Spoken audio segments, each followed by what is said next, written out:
पिछले साल फरवरी में मेरा एक कलीसिया में अगुआ के रूप में तबादला हो गया। मैंने देखा कि कलीसिया का सारा कामकाज बहुत प्रभावी नहीं था। मैंने सोचा मुझे कलीसिया में लाने वाले अगुआ मेरी बड़ी कद्र करते होंगे, सोचते होंगे कि मैं वहां का कामकाज सुधार पाऊंगा।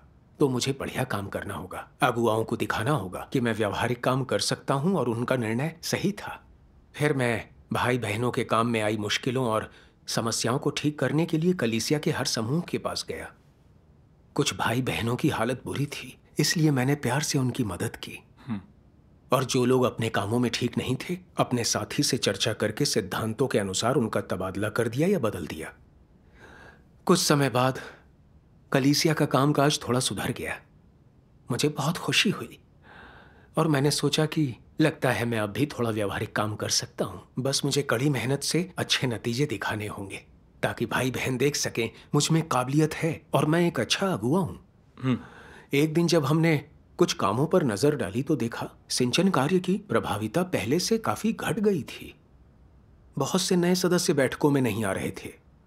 मुझे लगा कि दूसरा सारा कामकाज अब ज्यादा प्रभावी है, मगर सिंचन कार्य की प्रभाविता गिर गई है और इससे पूरे परिणाम प्रभावित हों, ऐसा हम नहीं होने दे सकते, वरना सारे लोग कहेंगे मैं नाकाबिल अगुआ हूं और उनके दिलों में मेरी छवि खराब हो जाएगी।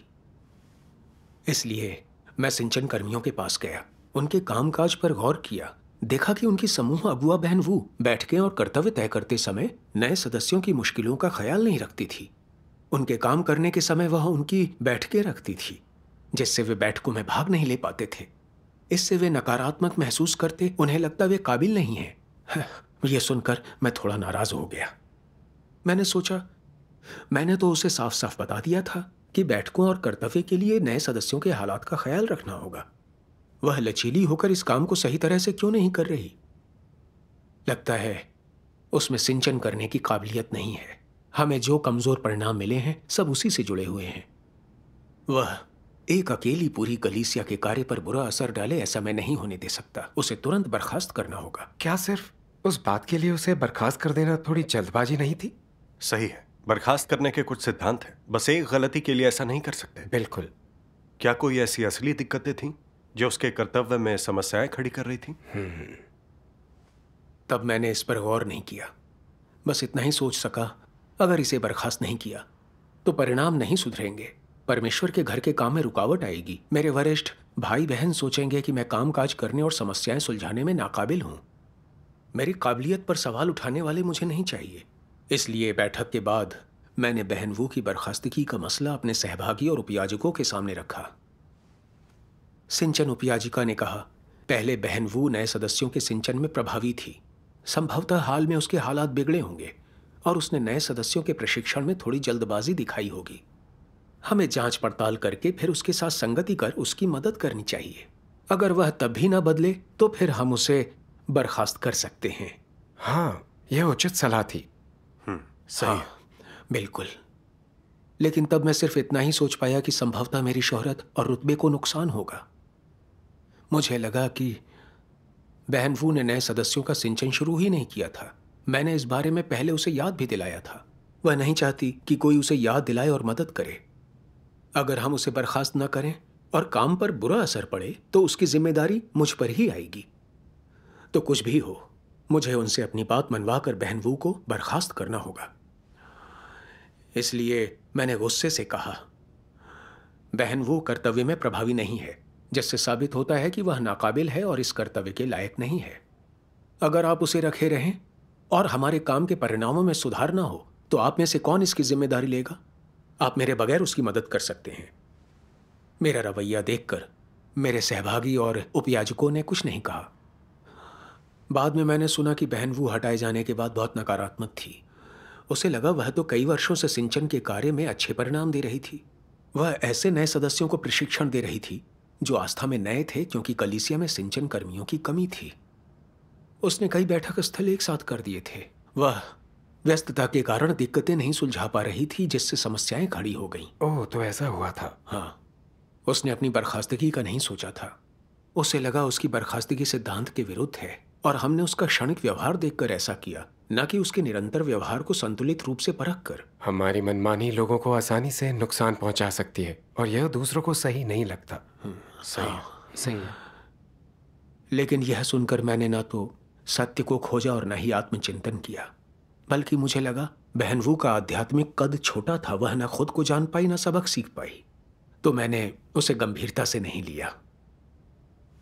बहन वू की बर्खास्तगी के बाद हमने बहन लियू को समूह अगुआ के रूप में चुना। मैंने खुशी से सोचा अब सिंचन कार्य ज्यादा प्रभावी होगा। लेकिन कुछ समय बाद मैंने पाया कि बहन लियू की कार्य क्षमता कमजोर थी और वह बहन वू जैसी जिम्मेदार भी नहीं थी। वह नए सदस्यों के हालात नहीं समझ पाती थी, उनकी समस्याएं सुलझाना भी नहीं जानती थी। नतीजतन थोड़ा वक्त गुजर जाने पर भी सिंचन कार्य में सुधार नहीं हुआ और मुझे बेचैनी होने लगी।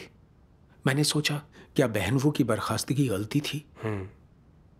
लेकिन इस मुकाम पर मैंने बहन लियू के साथ संगति कर उसकी मदद करनी चाहिए, देखना चाहा क्या नतीजे सुधर सकते हैं। जब कलीसिया में नए सदस्यों की संख्या बढ़ने लगी तो फौरन और सिंचन कर्मियों के प्रशिक्षण को ऊंची प्राथमिकता दी गई। मैं तेजी से नए उम्मीदवार ढूंढने लगा। मैंने बहन चेन को याद किया जो बर्खास्त होकर एकांत में आत्मचिंतन कर रही थी। उसने सुसमाचार के काम में पहले अच्छे नतीजे दिए थे, तो मैंने उसे प्रशिक्षण देना चाहा। हाँ, एकांत और आत्मचिंतन, उसे कुछ गंभीर समस्याएं रही होंगी। सही कहा। हाँ, वह शोहरत और फायदे का सोचती थी, विवादों को हवा देती। इससे कार्य बाधित होता था तो उसे हटा दिया गया था। क्या वो प्रायश्चित कर बदली? अगर वो नहीं बदली तो उसे प्रशिक्षित करना और उस काम में लगाना सही नहीं है। वाकई। उस वक्त मैंने जांच पड़ताल नहीं की, बस यही सोचा कि वह मिलनसार थी, बातचीत में अच्छी थी। अगर हम उसे प्रशिक्षित कर दें तो सिंचन कार्य संभल जाएगा। मेरे वरिष्ठ कहेंगे मेरी काबिलियत अच्छी थी, मैं अच्छा अगुआ था। मैंने सिंचन उपयाजिका से बहन चैन के पोषण पर ध्यान देने को कहा। सिंचन उपयाजिका ने घबरा कर कहा, हमने ऐसी व्यवस्था करने के बारे में सोचा था, लेकिन बहन चैन को बर्खास्त होने के बाद भी आत्मज्ञान नहीं था। वह सुसमाचार के प्रचार के दौरान सिर्फ शोहरत और फायदे के बारे में ही सोचती थी। इससे दूसरे अपना कर्तव्य सामान्य ढंग से नहीं निभा पाते थे। अगर अब हम उसे सिंचन के लिए प्रशिक्षित करेंगे तो क्या वह दुष्टता करके रोड़े नहीं अटकाएगी? हाँ, सिंचन परमेश्वर के घर के सबसे अहम कामों में से एक है। इसके लिए अच्छा इंसान होना जरूरी है ताकि परमेश्वर के घर का काम बाधित न हो। हमें सिद्धांत के अनुसार चलना चाहिए। सही है। उसकी बातों से मैं बेचैन हो गया। मैंने सोचा बहन चैन मिलनसार है, उसमें अच्छी काबिलियत है। नए सदस्यों के सिंचन के लिए उसे प्रशिक्षित करने से काम असरदार हो जाएगा। अगर हम उसके सच्चा प्रायश्चित न करने के कारण उसे अभी प्रशिक्षित न करने का फैसला करें तो फिर अगुआ मेरी कार्य क्षमता नहीं देख सकेंगे। यह ठीक नहीं है। मुझे उसे मेरी इच्छा पूरी करने के लिए मनाना होगा। मैं हार नहीं मान सकता। इसलिए मैंने सिंचन उपयाजिका का यह कहकर निपटान किया, क्या यह आंखें मूंद कर नियमों पर चलने का समय है? सिद्धांतों में भी कहा गया है जिन्होंने पहले अपराध किए थे उन्हें प्रायश्चित का मौका दो। बहन चैन मिलनसार है और सिंचन की काबिलियत रखती है, उसे प्रशिक्षित करते हैं। हमें बस उस पर कड़ी नजर रखनी होगी ताकि वह बाधाएं ना खड़ी करे। बहन चैन की काबिलियत अच्छी है और वह झट से सीख लेती है। एक और कुशल सिंचन कर्मी के होने से कलीसिया की समस्याएं दूर हो जाएंगी। जाओ, जाकर बहन चैन को बैठक में ले आओ। मेरा अड़ियल रवैया देखकर सिंचन उपयाजिका और कुछ नहीं बोली। आपने सिद्धांतों के खिलाफ जाकर उसके आने की व्यवस्था की? हाँ, फिर मैंने बहन चैन के पोषण पर ध्यान दिया, उसके लिए सिंचन कार्य की व्यवस्था की। लेकिन कुछ दिन बाद सिंचन उपयाजिका ने सूचित किया बहन चैन ने नए सदस्यों की धारणाओं और उलझनों की जांच पड़ताल नहीं की और जरूरत के अनुसार संगति नहीं की। अपने विचारों के आधार पर संगति करने पर अड़ी रही। 2 सदस्यों ने प्रतिरोधी होकर विश्वास करना बंद कर दिया। कैसी शर्म की बात है। अगर गलत सिंचन कर्मी चुने जाएं तो लोग तबाह हो सकते हैं। सच है। हाँ, तब मुझे थोड़ी बेचैनी हुई। आखिर यहां चल क्या रहा था? बहन चैन को ऐसा काम नहीं करना चाहिए था। बाद में मैंने जब बहन चैन से बात की तो मुझे एहसास हुआ कि वह अपने कर्तव्य में सिर्फ ऊपर ऊपर से सक्रिय थी। अपने पिछले अपराधों की उसे जरा भी समझ नहीं थी। सिंचन कार्य में समस्या होने के बाद भी उसने आत्मचिंतन कर सबक नहीं सीखा। उसकी बुद्धि कुंद पड़ी थी। अब कहीं जाकर मैं थोड़ा जागरूक हुआ कि उसका पोषण करने में शायद मैंने जल्दबाजी कर दी। शायद उसके लिए एकांत में रहकर आत्मचिंतन जरूरी था। लेकिन फिर सोचा, बहन चैन की काबिलियत अच्छी थी, वह एक अगुआ रही थी, तो अगर मैंने उसकी ज्यादा मदद की तो शायद वह जल्दी ही समझकर सुधार ला सके। मुझे बस उसे प्रशिक्षित करके सिंचन कार्य के नतीजे सुधारने हैं और मेरे अगुआ मुझे स्वीकृति दे देंगे। इधर मैं अच्छे नतीजों की उम्मीद में था कि एक सुबह मेरे सहभागी ने मुझसे कहा, भाई बहनों ने लिखा है आप सिद्धांत अनुसार अपना कर्तव्य नहीं निभाते। आपने जबरन बहन चैन को सिंचन कार्य में लगाया जो अभी भी एकांत में थी। बहन चैन के सामने नए सदस्यों का सिंचन करते समय कई समस्याएं आईं, लेकिन उसने कोई आत्मचिंतन नहीं किया। उसके निरंतर व्यवहार को देखें तो वह पोषण के लिए उपयुक्त नहीं है। उनका सुझाव है कि वह एकांत में रहकर आत्मचिंतन करे। ये बातें सुनकर मेरे दिल की धड़कन पल भर के लिए रुक गई। काम तमाम, मैं खत्म। यह उसके काम की प्रतिक्रिया नहीं, यह सिद्धांतों के अनुसार काम ना करने पर मेरी शिकायत है। मैं वर्षों से विश्वासी हूं और कभी किसी ने मेरी शिकायत नहीं की। अब मेरे भाई बहन मेरे बारे में क्या सोचेंगे? मुझे बड़ी शर्मिंदगी महसूस हुई। खुद को शांत करने के लिए अपना कप उठाकर मैंने 2-4 घूंट पानी पिया, लेकिन मेरे दिल में तूफानी समुद्र जैसी हलचल थी। अगर मेरे अगुआओं को इस पत्र की बातों का पता चला तो वे कहेंगे कि मैं सिद्धांतों को नहीं मानता और कलीसिया के कार्य को बाधित करता हूं। कहीं वे मुझे बर्खास्त न कर दें। मेरे मन में बड़ी हलचल मची हुई थी। अंत में मैं एक फुस्स हो चुकी गेंद की तरह कुर्सी पर गिर पड़ा। जब मेरी सहभागी ने मेरी हालत देखी तो वह बोली, भाई बहनों द्वारा हमें उजागर किया जाना हमारे लिए मददगार है। यह परमेश्वर का इशारा है। बिल्कुल। मैंने परमेश्वर के बनाए हालात का सामना करने का वादा किया था, पर ना कुछ खा पाया ना सो पाया। मेरे दिल में चुभ गया कि इस पत्र में मेरे बर्ताव के तथ्य कैसे उजागर हुए। मैंने परमेश्वर से प्रार्थना की, हे परमेश्वर, जानता हूं इस सब के पीछे तुम्हारे इरादे नेक हैं। तुम्हारी इच्छा समझकर उससे सबक सीखने के लिए मार्गदर्शन करो। फिर मैंने आत्मचिंतन करते और सत्य खोजते हुए परमेश्वर के कुछ वचन पढ़े। सर्वशक्तिमान परमेश्वर कहते हैं, मसीह विरोधी चाहे कुछ भी कर रहे हों, उनके हमेशा अपने लक्ष्य और इरादे होते हैं। वे अपनी योजना के अनुसार काम करते हैं। परमेश्वर के घर की व्यवस्था और कार्य के प्रति उनका दृष्टिकोण ऐसा होता है। हो सकता है कि तुम्हारी 1000 योजनाएं हों, लेकिन मेरा एक नियम है। ये सब मसीह विरोधी के स्वभाव से निर्धारित होता है। क्या कोई मसीह विरोधी अपनी मानसिकता बदलकर सत्य के सिद्धांतों के अनुसार कार्य कर सकता है? ये बिल्कुल असंभव होगा। वे चाहे कोई भी काम कर रहे हों, हमेशा एक ही सिद्धांत पर टिके रहते हैं। उन्हें कुछ लाभ प्राप्त होना चाहिए। मसीह विरोधी ऐसा काम सबसे ज्यादा पसंद करते हैं जिसके लिए उन्हें कोई कीमत न देनी हो, उन्हें कष्ट न उठाना पड़े या कोई मूल्य न चुकाना पड़े, और उससे उनकी प्रतिष्ठा और रुतबे को लाभ होता हो। संक्षेप में, मसीह विरोधी चाहे कोई भी कार्य कर रहे हों, वे पहले अपना हित देखते हैं। वे तभी कार्य करते हैं जब वे हर चीज पर अच्छी तरह सोच विचार कर लेते हैं। वे बिना समझौते के सच्चाई से, ईमानदारी से और पूरी तरह से सत्य का पालन नहीं करते, बल्कि वे चुन चुनकर अपनी शर्तों पर ऐसा करते हैं। ये कौन सी शर्त होती है?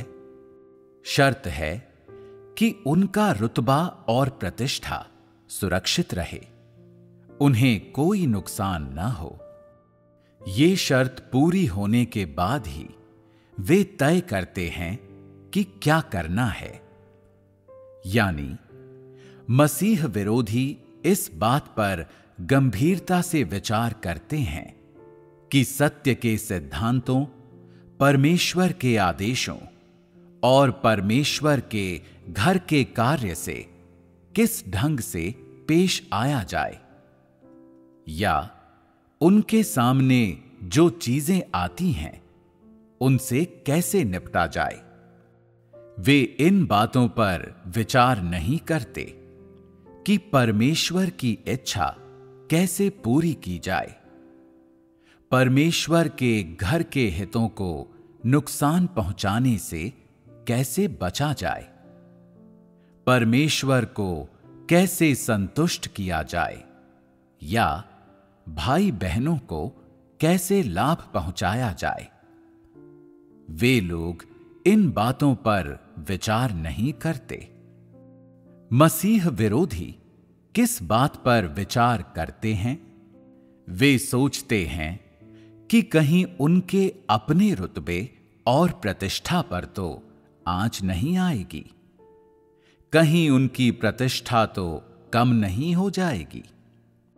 अगर सत्य के सिद्धांतों के अनुसार कुछ करने से कलीसिया के काम को फायदा होता है और भाई बहनों को लाभ पहुंचता है, लेकिन इससे उनकी अपनी प्रतिष्ठा को धक्का लगता है, लोगों को उनके वास्तविक कद का एहसास हो जाता है और पता चल जाता है उनकी प्रकृति और सार कैसा है, तो वे निश्चित रूप से सत्य के सिद्धांतों के अनुसार कार्य नहीं करेंगे। यदि व्यावहारिक काम करने से और ज्यादा लोग उनके बारे में अच्छी राय बना लेते हैं, उनका सम्मान और प्रशंसा करते हैं, उनकी बातों में अधिकार आ जाता है, जिससे और अधिक लोग उनके प्रति समर्पित हो जाते हैं, तो फिर वे काम को उस प्रकार करना चाहेंगे। अन्यथा वे परमेश्वर के घर या भाई बहनों के हितों पर ध्यान देने के लिए अपने हितों की तिलांजलि कभी नहीं देंगे। ये मसीह विरोधी की प्रकृति और सार है। आमीन। आमीन। परमेश्वर के वचनों से मैंने समझ लिया कि मसीह विरोधी जो भी करते हैं वह उनकी शोहरत और रुतबे के लिए होता है। जहां उनकी शोहरत और रुतबे का कुछ लेना देना ना हो, वहां वे सत्य के सिद्धांतों पर चलते हैं। लेकिन अगर सिद्धांतों के अनुसार काम करने से उनकी शोहरत और रुतबे को खतरा हो, तो मसीह विरोधी सिद्धांतों का उल्लंघन करेंगे और अपनी हर तरह की मनमानी करेंगे। वे अपने हितों की रक्षा के लिए कलीसिया को नुकसान पहुंचाएंगे। सही है। अगुआ बनने के बाद मैंने जो कुछ भी किया उस बारे में आत्मचिंतन किया तो खुद को मसीह विरोधियों जैसा ही पाया, परमेश्वर का विरोधी। यह साबित करने के लिए कि मैं सक्षम था और व्यवहारिक कार्य कर सकता था, मैं कोई उपलब्धि दिखाना चाहता था, ताकि मेरे वरिष्ठ और भाई बहन देख सकें कि मुझे अगुआ बनाना उनका सही फैसला था। इसलिए लोगों को चुनते समय मैंने सत्य के सिद्धांतों को नहीं खोजा, परमेश्वर के घर के कार्य को लाभ पहुंचाने के बारे में नहीं सोचा। मैंने दूसरों की सलाह भी नहीं मानी और खुद फैसले करने पर अड़ा रहा। बहन वो नए सदस्यों के लिए बैठकों और कर्तव्यों की व्यवस्था उनके हालात के आधार पर नहीं करती थी, तो मैंने उसकी मुश्किलों के बारे में नहीं पूछा और न ही सिद्धांतों में प्रवेश करने के लिए उसके साथ काम किया, ताकि वह गलतियां ना दोहराए। उसके कर्तव्य से कुछ नतीजे नहीं मिले तो मैंने सोचा मेरी शोहरत को नुकसान होगा, इसलिए मैंने उस पर आरोप लगाया और उसे बर्खास्त करना चाहा। अपनी शोहरत और रुतबा बचाने के लिए मैंने सिद्धांतों और सहकर्मियों की सलाह की अनदेखी की, जबरन बहनवू को निकाल दिया। दरअसल उस दौरान बहुत से नए सदस्य कलीसिया में शामिल हुए थे और सिंचन कार्य में बहुत सी मुश्किलें आ रही थीं। बहनवू ने कुछ चीजों की उचित व्यवस्था नहीं की थी, इसके वाजिब कारण थे। फिर भी मेरे मन में उसके लिए कोई स्नेह या सब्र नहीं था। कर्तव्य निभाने में उसे मुश्किल हो रही थी, पर मैंने संगति करके उसकी मदद नहीं की। मैंने उसे बर्खास्त कर दिया। मैं एक बेदर्द हत्यारे जैसा था, सच में अमानवीय था। शोहरत और रुतबे के लिए बिना सिद्धांतों के काम करने से भाई बहनों को नुकसान पहुंचता है और परमेश्वर के घर के कार्य में भी रुकावट आती है। हाँ, उसे बर्खास्त करने के बाद जिस नई बहन को मैंने चुना वह काम नहीं कर पाती थी। इससे सिंचन के कार्य पर असर पड़ा। फिर भी मुझे नहीं लगा मुझे आत्मचिंतन करना चाहिए।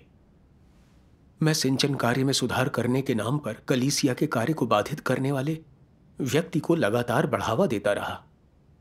मैंने बेतुकी बात कही कि हमें उसे प्रायश्चित का एक मौका देना चाहिए। मैंने सिंचन उपयाजिका का निपटान किया जिससे वह मेरी बात काटने से डर गई। नतीजा यह हुआ, बहन चैन बिल्कुल उपयुक्त नहीं थी और उसने सिंचन कार्य को नुकसान पहुंचाया। मैंने देखा कि अपनी शोहरत और रुतबे के लिए मैं अपने कर्तव्य में शॉर्टकट ले सकता था, सिद्धांतों की अनदेखी कर सकता था। मेरी शिकायत होने के बावजूद मुझे बस फिक्र थी अगुआ मेरे बारे में क्या सोचेंगे। मैंने अपनी विफलताओं पर आत्मचिंतन नहीं किया। अड़ियल बनकर अपनी शोहरत और रुतबे के लिए, अपने निजी हितों की सुरक्षा के लिए परमेश्वर के घर का नुकसान होने दिया। मैंने जो दर्शाया वह एक मसीह विरोधी का स्वभाव था। सही है। पहले जब मैं शोहरत और फायदे के लिए अपने विचारों के आधार पर काम करता था तब मुझे लगता था कि मैं घमंडी स्वभाव दिखा रहा हूँ, तो मैं खुद को जानने की कोशिश करता और यह बात भूल जाता। आपकी संगति से मुझे एहसास हुआ कि यह एक मसीह विरोधी का स्वभाव दर्शाता है। सही है। हाँ, परमेश्वर के वचनों के प्रकाशन के बिना हमारा खुद को समझना नामुमकिन है। सच है। फिर मैंने परमेश्वर के वचनों का यह अंश पढ़ा। यदि कोई कहे उसे सत्य से प्रेम है और वह सत्य का अनुसरण करता है, लेकिन उसका लक्ष्य होता है अपनी अलग पहचान बनाना, दिखावा करना, सम्मान प्राप्त करना और अपने हित साधना, और उसके लिए कर्तव्य परमेश्वर की आज्ञा का पालन करना नहीं है बल्कि प्रतिष्ठा और हैसियत पाना है, तो फिर उसका अनुसरण पूर्णतः अवैध है। ऐसा होने पर जब कलीसिया के कार्य की बात आती है तो उनके कार्य बाधा होते हैं या आगे बढ़ने में मददगार होते हैं? वे बाधा होते हैं, वे आगे नहीं बढ़ाते हैं। जो लोग कलीसिया का कार्य करने का झंडा लहराते फिरते हैं लेकिन व्यक्तिगत प्रतिष्ठा और हैसियत के पीछे भागते हैं, अपनी दुकान चलाते हैं, अपना एक छोटा सा समूह, अपना एक छोटा सा साम्राज्य बना लेते हैं, क्या ऐसा व्यक्ति अपना कर्तव्य निभा रहा है?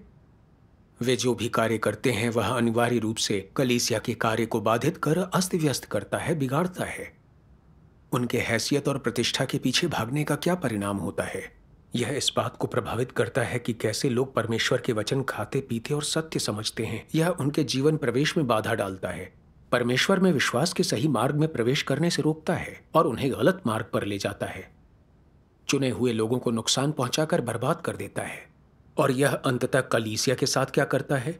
यह विघटन, रुकावट और हानि है। आमीन। आमीन। आमीन। परमेश्वर के वचनों से मैं समझ गया कि जब हम निजी शोहरत और रुतबे के पीछे भागने लगते हैं तो हम शैतान की तरह परमेश्वर के घर के कार्य को बाधित करते हैं।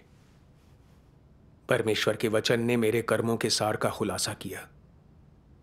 परमेश्वर ने मुझे एक अगुआ के ओहदे पर इसलिए बिठाया कि मैं उसकी इच्छा का ध्यान रखूंगा, भाई बहनों का सिंचन करूंगा, उनके जीवन प्रवेश की समस्याओं को हल करूंगा, कलीसिया के विभिन्न कामों के लिए उपयुक्त लोगों को प्रशिक्षित करूंगा ताकि कलीसिया का कार्य अच्छे से चले। लेकिन मैंने परमेश्वर की इच्छा और अपेक्षाओं का ध्यान नहीं रखा और मैंने एक अगुआ के रूप में अपनी जिम्मेदारियां नहीं निभाई। लोगों को चुनते वक्त मैंने सिर्फ अपने निजी हितों का ध्यान रखा। नतीजतन मैं नए सदस्यों का साथ नहीं दे पाया और सिंचन कार्य में भी रुकावट पैदा की, जिसके कारण नए सदस्य पीछे हटने लगे। मैं कर्तव्य किस तरह निभा रहा था? मैं परमेश्वर के घर के कार्य को बाधित कर रहा था, दुष्टता कर रहा था। इस तरह भी मुझ में जागरूकता नहीं थी। मैं बहुत स्वार्थी और मंद बुद्धि था। कलीसिया से निकाले गए मसीह विरोधियों के बारे में सोचा।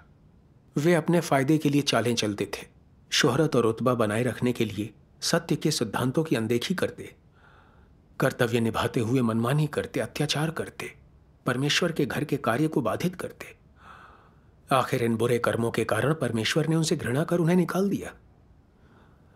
मेरे कर्मों और इन मसीह विरोधियों की करतूतों में कोई अंतर नहीं था।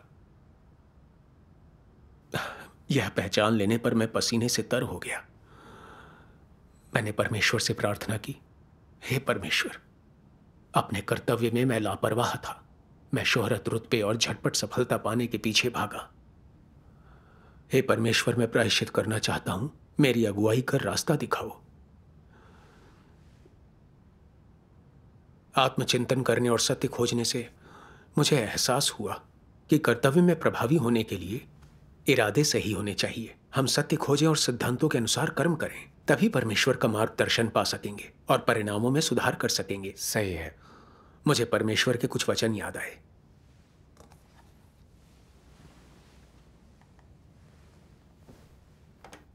सर्वशक्तिमान परमेश्वर कहते हैं, जब लोग परमेश्वर से कोई आदेश स्वीकार करते हैं तो अपने कर्तव्य और मिशन को पूरा करने के लिए पहले उन्हें परमेश्वर की इच्छा को समझना चाहिए।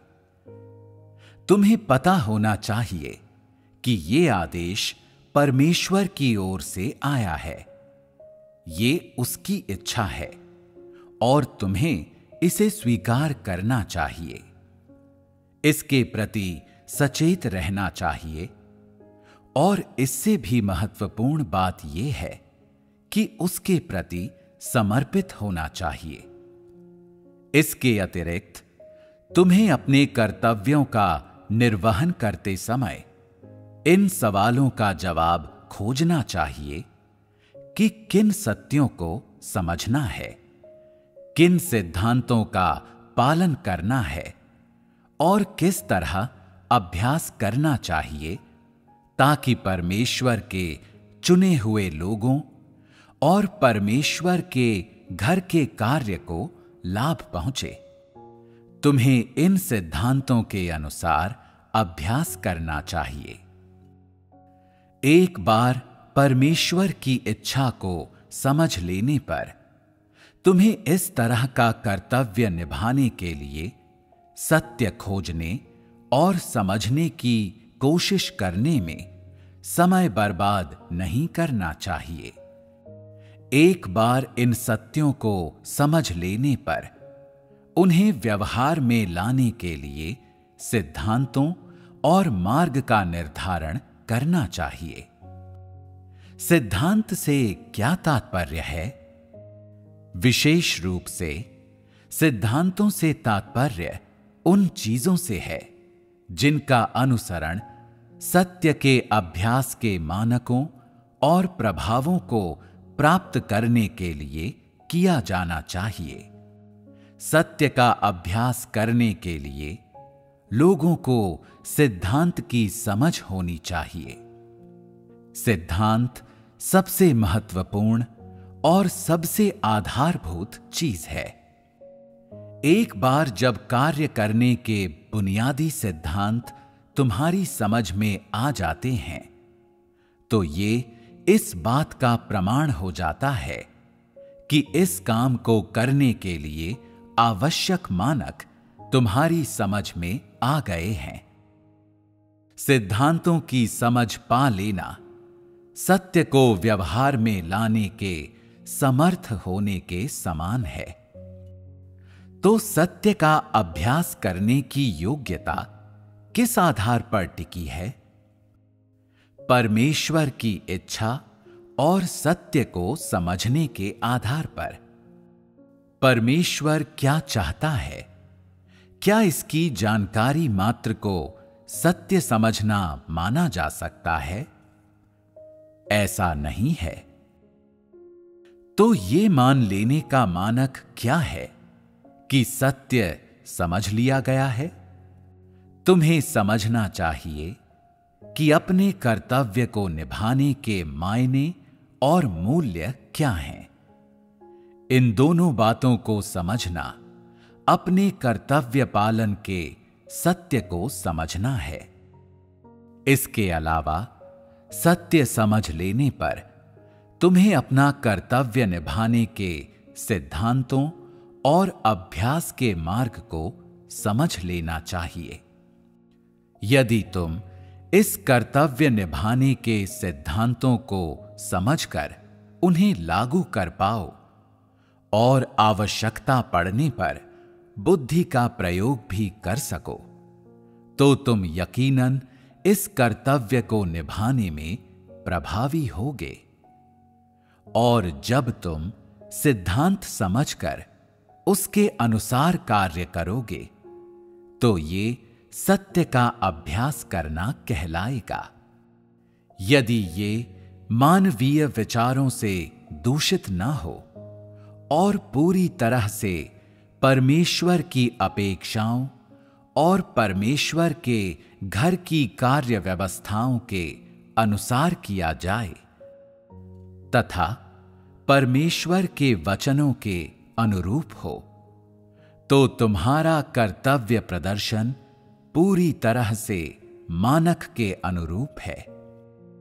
फिर भले ही तुम्हारी प्रभावशीलता और परमेश्वर की अपेक्षाओं के बीच कुछ विसंगति हो, उसके बावजूद इसे परमेश्वर की अपेक्षाओं को पूरा करना माना जाएगा। यदि तुम्हारा कार्य प्रदर्शन पूरी तरह से सिद्धांत के अनुरूप है और तुमने इसे समर्पण भाव से किया है, अगर तुमने इसमें भरसक प्रयास किया है, तो तुम्हारे कर्तव्य का प्रदर्शन पूरी तरह से परमेश्वर की इच्छा के अनुरूप है और तुमने पूरे दिल से, पूरे मन से और अपनी पूरी शक्ति से परमेश्वर के प्राणी का कर्तव्य निभाया है, जो कि सत्य का अभ्यास करने से प्राप्त प्रभाव है। आमीन। आमीन। परमेश्वर के वचन अद्भुत हैं। इनमें सत्य खोजने के मार्ग के बारे में स्पष्ट रूप से समझाया गया है। हाँ, इन वचनों से मुझे एहसास हुआ कि मैंने सत्य के सिद्धांतों को लेकर बहुत कम प्रयास किए थे और मेरे कर्तव्य का स्तर अभी भी मानक से बहुत नीचे था। सही है, यह हमारी सबसे बड़ी कमी है। परमेश्वर के वचन बहुत स्पष्ट थे। उसके आदेश को स्वीकारने के लिए हमें उसकी इच्छा खोजनी चाहिए। सत्य में प्रवेश करने के लिए कर्तव्य के सिद्धांतों को खोजना चाहिए। सत्य के सिद्धांतों का पालन करना चाहिए। कर्तव्य निभाते समय परमेश्वर के घर के हितों का ध्यान रखना चाहिए। निजी फायदा न सोचकर अक्सर अपनी परीक्षा करनी चाहिए। इससे विचारों में मिलावट कम होती है और कर्तव्य में गलतियां भी कम होती हैं। हाँ, मैंने सोचा मैं कैसे अपनी आकांक्षाओं और इच्छाओं के अनुसार कर्म करता था। विरले ही सत्य के सिद्धांत खोजे होंगे और जितना सत्य जाना उसका पालन नहीं किया। सिंचन कर्मियों को चुनते समय सत्य की स्पष्ट संगति करना, सब्र रखना और जिम्मेदार होना बहुत जरूरी है। बहन वो कर्तव्य में जिम्मेदार थी, नए सदस्यों के साथ धैर्यवान थी। नए सदस्यों की मुश्किलें जैसी भी हों, वह संगति कर समस्याएं सुलझा सकती थी। उसने सिंचन के कुछ सिद्धांत भी समझ लिए थे। पहले अपने कर्तव्य में वह प्रभावी थी और अब उसने कुछ मुश्किलों के कारण गलतियां की थीं जिन्हें वह संभाल नहीं सकी थी। ऐसी हालत में हमें संगति कर उसकी मदद करनी चाहिए या निपटान और काट छांट कर फटकार लगानी चाहिए। लापरवाही से बर्खास्त नहीं करना चाहिए। सही है। बहन चैन को ऊपर से जोशीली और मिलनसार देखकर मैंने सोचा था कि वह पोषण के लायक थी, लेकिन मुझे एहसास हुआ यह सिद्धांतों के अनुरूप नहीं था। बुरी इंसानियत वाले लोग जो परमेश्वर के घर के कार्य को बाधित करते हैं, उनका पोषण नहीं करना चाहिए। सही है। शोहरत और रुतबे के लिए बहन चैन की आकांक्षा बहुत तेज थी। पहले भी वह उनके लिए लड़ती थी, कलीसिया के काम को बाधित करती थी। बर्खास्त किए जाने के बाद भी उसने कभी भी अपने पहले के अपराधों की सच्ची समझ नहीं दिखाई। अब भी अपने कर्तव्य में गलत रास्ते पर ही चलती और कभी भी कलीसिया के कार्य में बाधा पहुंचा सकती थी। ऐसे लोग अहम पोषण का लक्ष्य बिल्कुल नहीं हो सकते। मैं लोगों का इस्तेमाल करने के सिद्धांतों को नहीं समझता था। मैं महत्वाकांक्षा के साथ चीजें करता था, परमेश्वर के घर के कार्य को बाधित करता था, जो बहन चैन के लिए भी नुकसानदेह और तबाही लाने वाला था।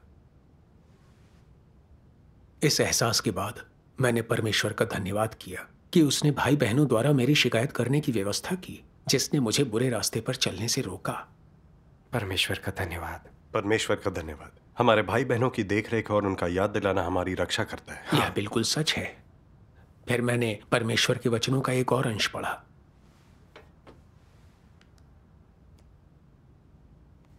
मैं इसे पढ़ के सुनाऊं? जरूर। यह रहा वो अंश। ठीक है। परमेश्वर कहते हैं, परमेश्वर के घर में तुम चाहे जो भी करते हो वह तुम्हारा निजी उद्यम नहीं है। यह परमेश्वर के घर का काम है, यह परमेश्वर का काम है। तुम्हें इस ज्ञान और जागरूकता को लगातार ध्यान में रखना होगा और कहना होगा, यह मेरा अपना मामला नहीं है। मैं अपना कर्तव्य निभा रहा हूं और अपनी जिम्मेदारी पूरी कर रहा हूं। मैं कलीसिया का काम कर रहा हूं। यह काम मुझे परमेश्वर ने सौंपा है और मैं इसे उसके लिए कर रहा हूं। यह मेरा कर्तव्य है, कोई निजी मामला नहीं है।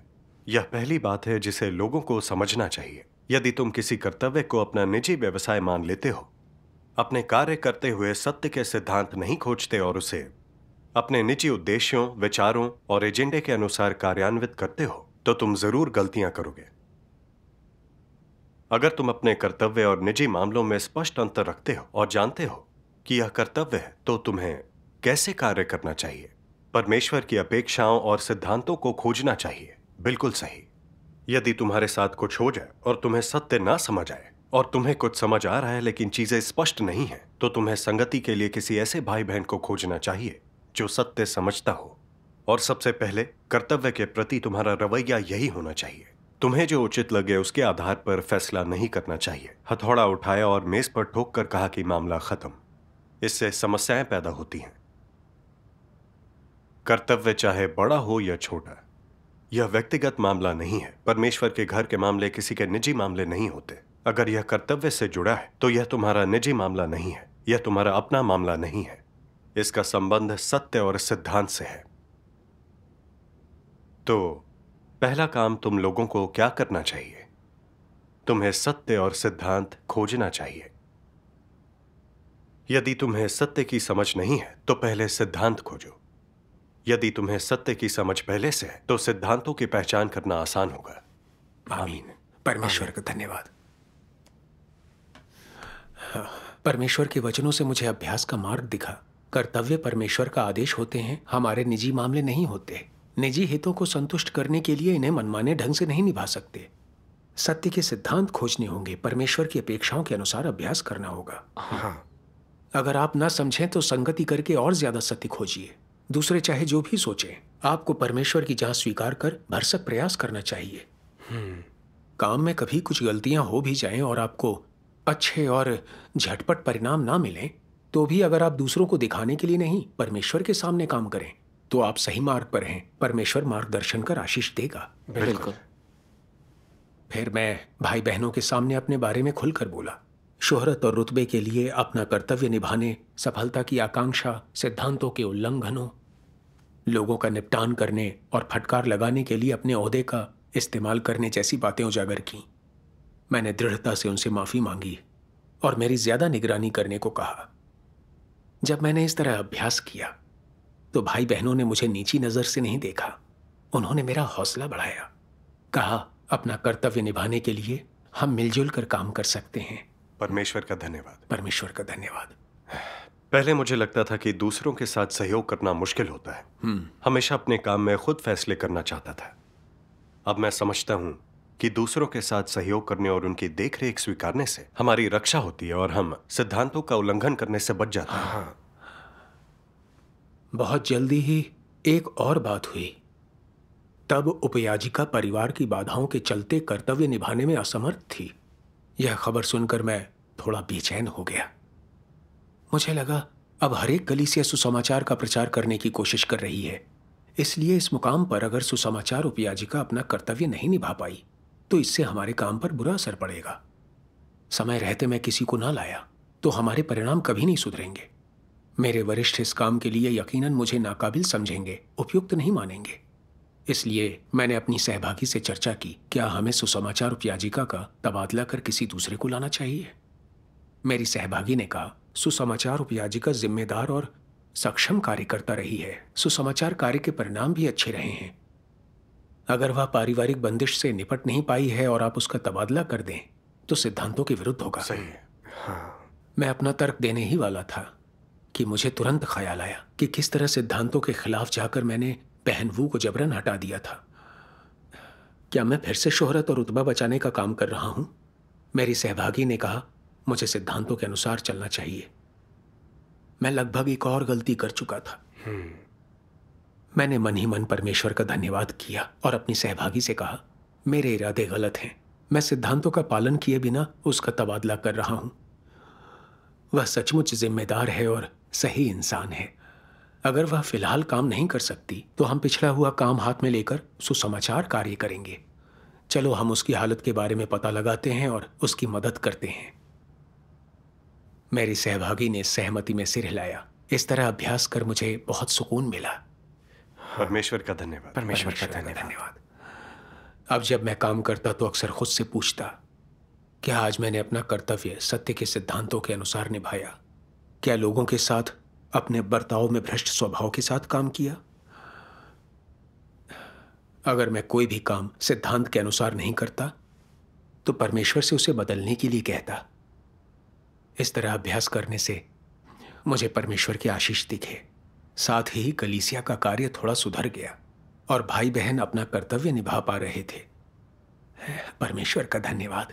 परमेश्वर का धन्यवाद। अगर हम सिद्धांतों के अनुसार अपना कर्तव्य निभाएं तो परमेश्वर हमें आशीष देगा। सही है। परमेश्वर का परमेश्वर का धन्यवाद।